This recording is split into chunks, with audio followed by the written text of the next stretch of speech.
Bonjour et bienvenue dans cette édition de Première Classe TV.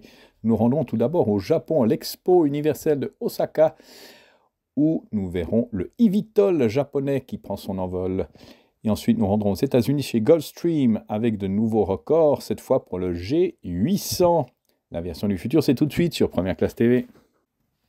SkyDrive, constructeur japonais d'aéronefs électriques à décollage et atterrissage verticaux, a réalisé un premier vol de démonstration de son eVTOL à 3 places en avril passé dans le cadre de l'Expo 2025 à Osaka, au Japon. Le SkyDrive mesure 11,50 m de long, 11,30 m de large et 3 m de haut. Il a une masse maximale au décollage de 1,4 tonnes. Il peut accueillir 2 passagers en plus du pilote. Il est propulsé par 12 moteurs électriques.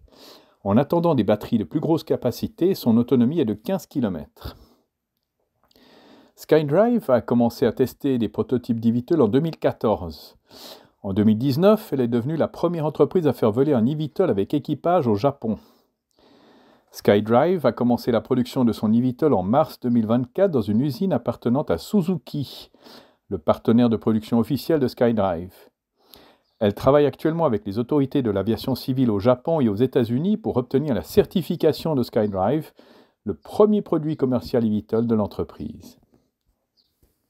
Gulfstream Aerospace a annoncé que le tout nouveau Gulfstream G800, l'avion d'affaires le plus long courrier au monde, a obtenu la certification de type de la FAA et celle de l'AESA.